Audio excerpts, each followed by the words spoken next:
Hey guys, welcome back to my channel. I know I've been gone for actually this whole month, for like 3 weeks, and I was just being lazy. I actually filmed a lot of videos, but I didn't really feel like editing them. And I've been working on my other hobby, which is writing. I've been trying to write a book, but I'm happy to be back posting regularly now. And yeah, let's just jump into what you actually came here for, a line art tutorial. So line art is something that I have always struggled with and dreaded because it is just so time consuming. And the only way that my line art looks good is on the computer because I can undo my mistakes and go back and make changes. But with traditional art, you cannot do that. So yeah. And I don't even use line art in my art anymore because it's so time consuming, and I never really liked how it looked, so I just got rid of it. But I did learn some tips on the way that can help you if you do line art. So let's jump into those tips. So if you use long strokes rather than just like small tiny strokes like me, like what I'm doing with the face right now, then you will get better results when you use long strokes. I used to use the technique, but with the tablet that I have, it can be kind of difficult because I use a graphic tablet rather than the one that you can see the screen.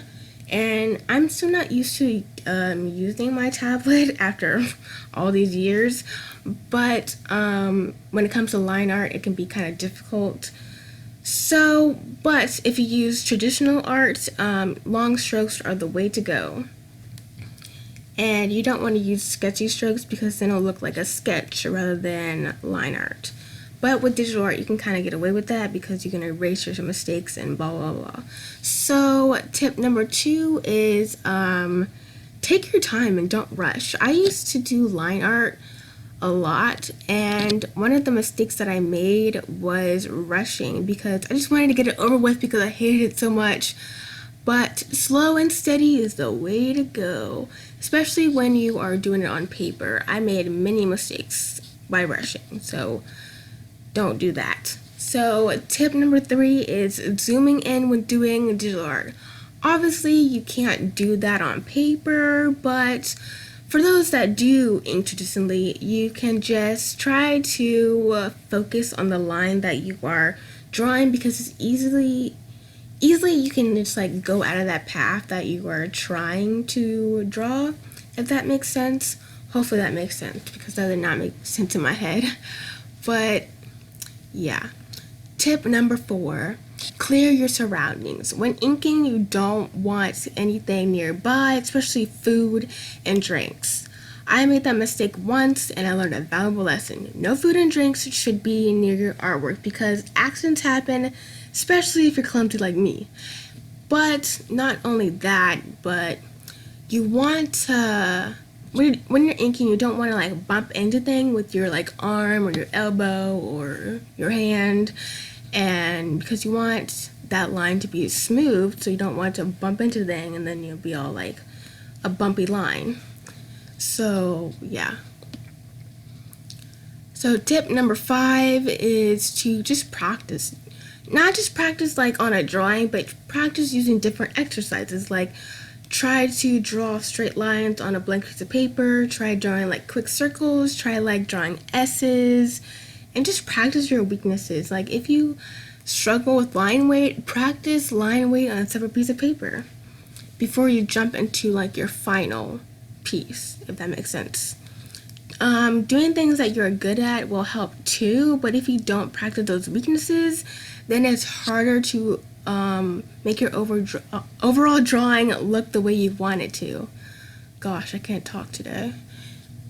And now for the line weight techniques or demonstration.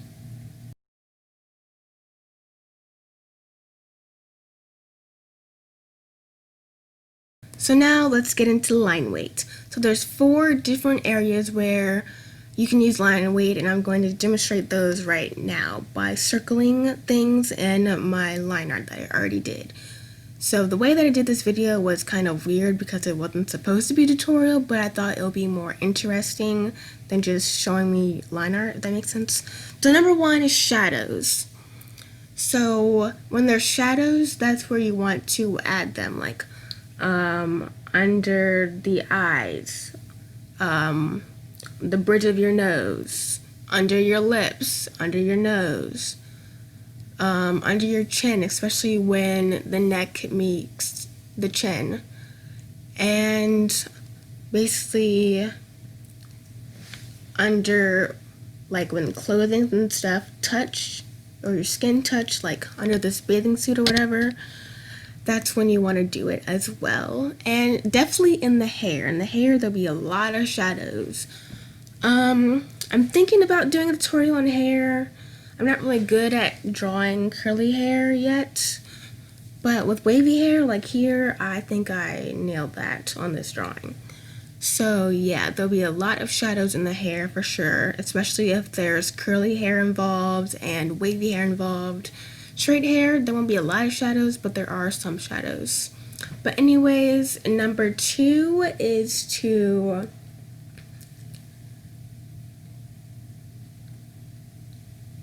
do line weight when there's a T shape involved. Now, it doesn't have to be like a perfectly T. It can be like a curved T. It can be like, all it has to do, it has to make a T shape. It doesn't have to be perfect though. So like under the chin, again, that's a T shape.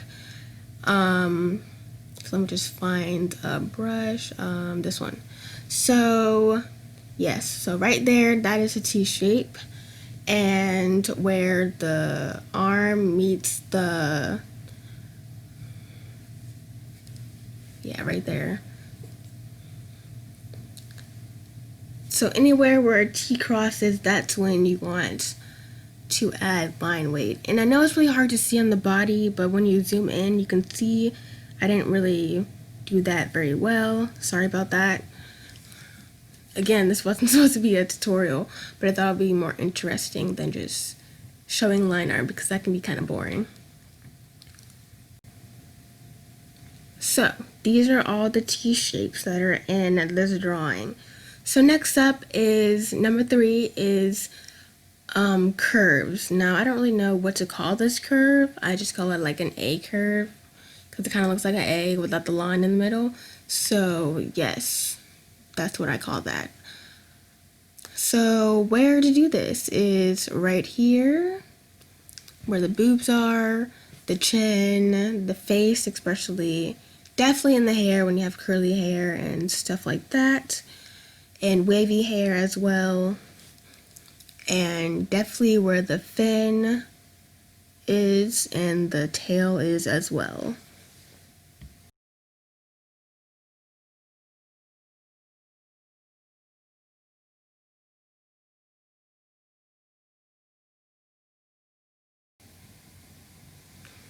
So the next place is intersections, which you can see I'm circling right now. There's a lot of intersections in this drawing, but that's where you want to add the line weight. Oh my god, that scared me. So after that text message scared me, I just turned my phone off. And so yeah, thank you so much for watching. I hope this video helps. I know I kind of acted like I didn't know I was talking about, but that's because I just woke up and I haven't really ate anything, drank anything, so I'm kind of feeling kind of tired. But that's not no excuse. But yeah, next time when I record voiceover, I will eat something and then I'll feel much better. Why am I talking about this? I don't know. Anyways, thank you so much for watching, and if you want this line art worksheet, you can find it on my website. The link is always down below, and it's free to download. Who doesn't like free things? And yeah, so I'll see you in my next video. Bye! Wow, I miss saying that.